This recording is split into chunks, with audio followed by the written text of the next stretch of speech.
खान साहब का सवाल देखते हैं। ये पूछ रहे हैं पारिवारिक जमीन का बंटवारा जो है हुआ नहीं, जबरदस्ती बिना बंटवारा का भाई घर जो है वो बनवा रहा है और मुझे क्या करना चाहिए।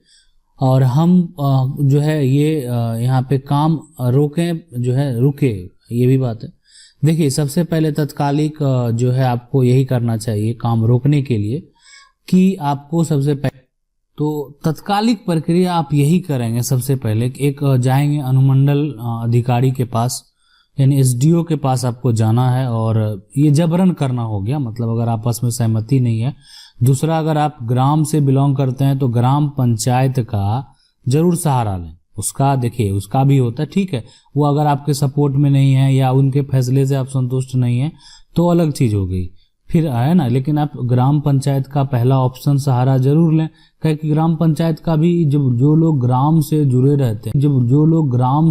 रहते हैं तो सरपंच हो या और उनके जो भी मुखिया होते हैं, पंच होते हैं, तो उनका भी एक वैल्यू होता है। ऐसा नहीं कि वो एक तरह से पंचायत चुनाव जो है जीत के और आए हैं तो कहीं ना कहीं उनका कागज हो गया, उनका जो होता है वो भी प्रक्रिया का वैल्यू होता है और लोग मानते भी हैं।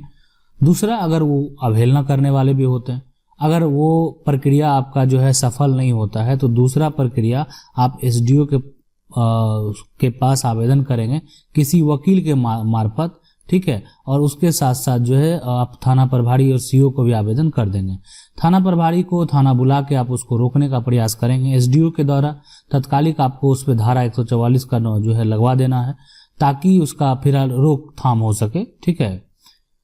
उसके बाद जो है जो तीसरा प्रक्रिया होता है वो हम आपको इसलिए स्पष्ट इसलिए नहीं करेंगे कि ये दो प्रक्रिया अगर आप नहीं होता है, तीसरा न्यायालय का ही प्रक्रिया होता है कि लेकिन इस प्रक्रिया में तुरंत एक्शन ले सकें, ठीक है, तो वो यहाँ पे नहीं होगा। यहाँ पे जो है ना, मतलब जो बिना बंटवारा का तो ये गलत ही तरीका होता है कि कोई घर बना रहा है, ये भी है।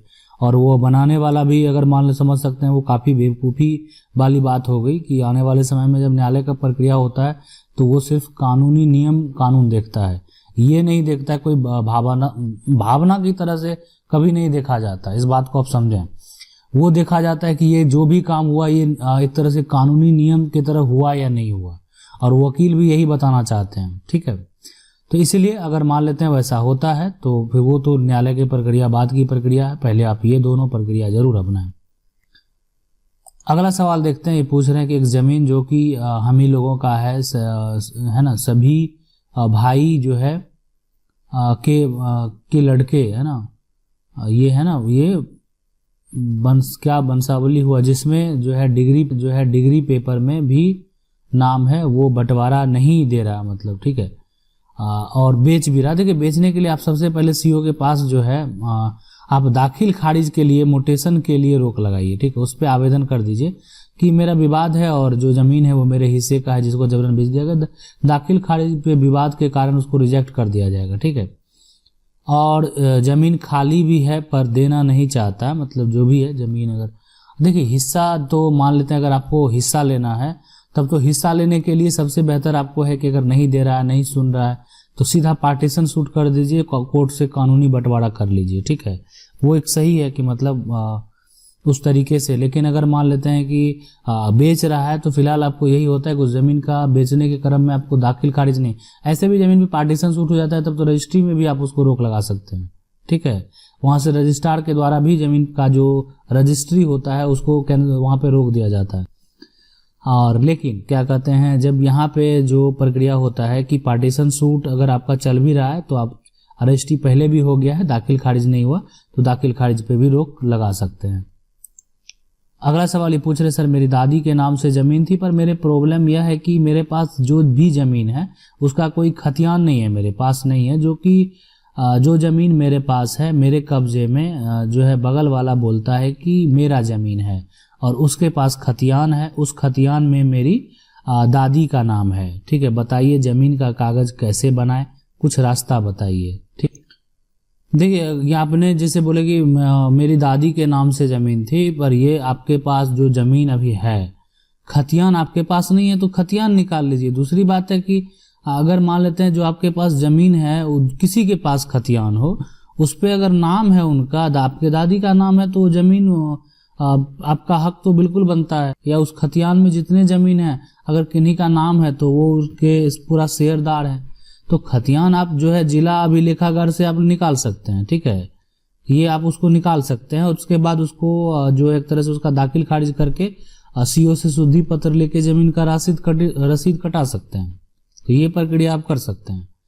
अब यहाँ पे समझने वाली बात यह है कि जो आपका जो खतियान है वो अगर मान लेते नया सर्वे आपका है तो अब ऑनलाइन भी अवेलेबल है, तो आप ऑनलाइन निकाल के भी देख सकते हैं। ऐसा नहीं कि अगर आपके पास नहीं है तो आप निकाल नहीं सकते हैं, ठीक है। तो प्रक्रिया है, इस तरीके से आप कर सकते हैं उसको। तो किसी के कहने से वो नहीं होगा, जब आपका नाम है तब तो बेफिक्र रहे हैं आप। अगला सवाल देखते हैं, ये पूछ रहे हैं सर 35 ईयर पहले दो भाई के बीच मौखिक में जमीन की जो है यहाँ पे खाम क्या अच्छा अदला बदली इनका हुआ था। अब एक भाई इसको मानने के लिए से जो है इनकार कर रहा है, ठीक है। कोई सॉल्यूशन बताइए। देखिए एक हम आपको बता देना चाहते हैं इस पर्पस में कि अगर जो अदला बदली होता है जमीन का, ठीक है, वो अगर बिना कागजी का हो, बिना कागज का हो, दूसरा है अदला बदली होने के बावजूद कुछ भी लिखित पेपर होना चाहिए जिसको आप प्रूफ कर सकें, ठीक है। और अदला बदली क्रम में अगर बात करें वहाँ पे जो रसीद है ना, जो जमीन का रसीद है जो लगान होता है, वो दोनों का अपना अपना अदला बदली करने के बाद अलग अलग जमीन का उस समय से कटता आ रहा हो, तब कानून में आप इसको प्रूफ कर सकते हैं, तब कोई दिक्कत नहीं होगा।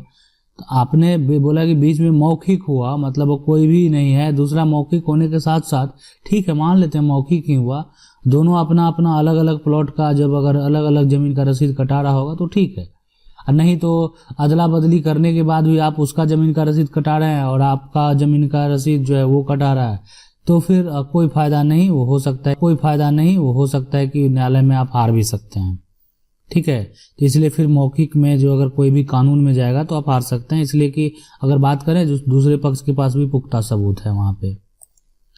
अगला सवाल ये पूछ रहे हैं कि मेरा एक जमीन है, उस पर मकान बना हुआ है, उसकी बैनामा माता जी के नाम से है, वह रकबा जो है 985 वर्ग फुट है। हम 4 भाई बहन है, परंतु बड़े भाई द्वारा धोखाधड़ी करके बैनामा पिताजी के नाम से दिखाकर इतना फुट जो है वर्ग फुट बिना किसी आधार पर बैनामा कर दिया है, परंतु बैनामा में जो है पुराने बैनामा को जो माता जी के नाम से है का विवरण दिया है ना। क्या भाई के द्वारा किया गया बैनामा रद्द किया जा सकता है ना। उसके बाद जो है मनमुखी हेतु सिविल न्यायालय में जाएं, स्पष्ट रूप से बताएं, धन्यवाद। देखिए आपने बोला कि अगर आपको लगता है कि थोड़ा सा धैर्य वाली बात है, थोड़ा लॉन्ग समय में आप अगर करना चाहते हैं तो बेहतर आप सिविल में जाइए।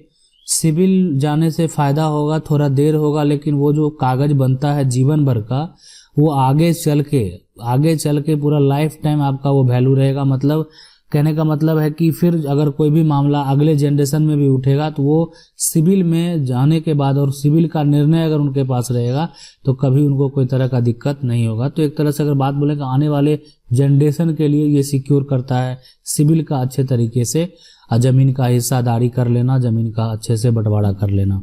तो इसलिए आप सिविल में जा सकते हैं, वो ज़्यादा बेहतर रहेगा, इसलिए कि आपका जो गलती से करा लिया वो आपको फर्जीवाड़ा दिखाना होगा। कि सीधी सी बात है, अगर वो सारी संपत्ति पूर्वज के द्वारा है, आया हुआ संपत्ति है, तो उसमें 4 भाई हैं, चारों का समान अधिकार होगा, है ना।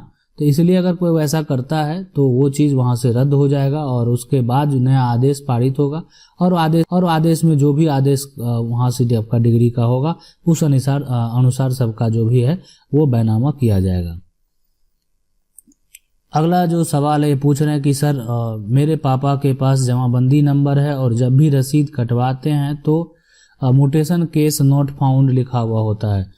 देखिए हम आपको बता देना चाहते हैं, ये मोटेशन केस नॉट फाउंड जो लिखा हुआ है ये बिल्कुल सही है, इसको बिल्कुल नहीं आपको घबराना है। इसका मतलब ये है कि जब भी आप रसीद कटाते हैं तो उसके नीचे में जो ऑनलाइन में मोटेशन केस नॉट फाउंड आता है, इसका मतलब ये होता है कि आपका ज़मीन का कोई दूसरा दाखिल खारिज नहीं करा है। जब आप कभी ज़मीन बेचेंगे और जब वो दाखिल खारिज के लिए जब जाएगा तो वो चीज़ के लिए वहाँ पे लिख देता है आपको इन्फो नीचे में कि मोटेशन केस फाउंड, उस आदमी का नाम भी और सारा कुछ क्या क्या प्रक्रिया, कितना रकबा, कितना खेसरा, कौन सा खाता, सारा कौन क्या चौहद्दी, सब कुछ मेंशन रहता है वहाँ पे। तो इसलिए मोटेशन केस नॉट जमीन आप ही का है, मतलब उस पर कोई भी दूसरा आदमी मोटेशन नहीं करा रहा, इसलिए कोई भी दिक्कत नहीं है, ये अच्छी बात है। अगला सवाल देखते हैं, पूछ रहे सर एक केस है, मेरे फादर के फादर जो यहाँ पे 1973 को जमीन सरकार का द्वारा मेरे दादा को दी खेती के लिए। 2004 में मेरे दादा की डेथ हो गई, पर 2017 में इसी जमीन का जो है इंतकाल दादा के नाम होना था, पर 2004 में उनकी डेथ हो गई। पर डेथ से पहले इसी जो है अलॉटमेंट जमीन की जो है एक कोर्ट वसीयत जमीन मेरे पापा को दे के गए। दादाजी क्या ये जमीन मेरे दादा अपने किसी एक बेटे को दे सकते हैं जिसको वसीयत बना के गए थे? ये जमीन सबको मिलेगी जो उनका बेटा है। देखिए, अगर वो एक वसीयत बना के गए हैं, ठीक, वसीयत बना के गए हैं, ठीक है, वसीयत बना के गए हैं और वसीयत में वो भी जमीन मेंशन है, ठीक है, वसीयत में वो भी जमीन मेंशन है, तो फिर एक तरह से वहां पे वसीयत में क्या होगा, देखिए सब उनका ही जनरेशन है, जो पिता है उन्हीं का जनरेशन सब है। और उसमें अगर मान लेते हैं कि पिता की मृत्यु हो जाती है या दादा की मृत्यु हो जाती है, जो भी हैं, तो उनको अगर कोई भी वसीयत बना के जाता है, मान लेते 3 बेटे हैं और एक को वसीयत बना के चला गया, ठीक है, मतलब सारा एक तरह से ये बोल सकते हैं बड़ा था, सारा जिम्मेदारी सौंप के चला गया। दूसरा है कि मान लेते वसीयत में सारा कुछ दे दिया गया, तो पुत्र के नाम से और 2 को बेदखल कर देना, ठीक है, ये भी एक न्याय प्रक्रिया नहीं होता है। आप अगर न्यायालय में जाएंगे तो इस पे भी बहस होने के बाद जो एक बेहतर निर्णय चल के आता है कि हो सकता है कि पिता उस समय पिता की एक गलती भी हो सकती है। देखिए, यहाँ ब्लड रिलेशन में आपका जो खून है, आप सारे एक समान हिस्सेदार हैं, तो उसमें ये नहीं होता है। हाँ, वसीयत हिस्सेदार है तो उसमें ये नहीं होता है। हाँ, वसीयत बनाया, वसीयत में क्या होता है कि किसी 3 के अलावा भी एक कोई आपका जो भी हिस्सेदार है उसको आप देना सकते हैं। मैंने पिता का जो भी प्रॉपर्टी है अगर वो पैतृक है, ठीक है, तो पिता का भी उतना अधिकार नहीं बनता है ना, कि पिता के अगर बच्चे हो जाएंगे तो फिर बच्चे का सारे का समान अधिकार होता है, तो इसलिए ये बनाना भी ये भी रद्द होता है। इसलिए आप समझ सकते हैं कि अधिकार सबका समान होगा कानूनी तौर पे।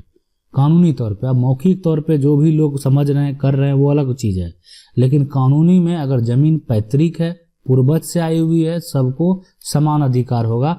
यहाँ पे अगर किसी तरह का बस जो वसीयत अगर बना हुआ है, वसीयत अगर बना हुआ है, तो फिर वो भी जो है यहाँ पे टूटेगा। अगर कोई भी जो जनरेशन यहाँ के हैं जो कि पैतृक संपत्ति में हक रखने वाले होते हैं, तो वो जो है वहां पे टूट सकता है। पिता का खरीदा हुआ कोई भी संपत्ति है, उसमें डिपेंड करता है कि पिता उसको किसी नहीं देना चाहे तो उन पे निर्णय होता है। लेकिन अगर पिता के द्वारा खरीदी हुई संपत्ति नहीं है, संपत्ति पैतृक है, तो वो वसीयत भी वहां पे टूट जाएगा, सबको समान अधिकार मिलेगा।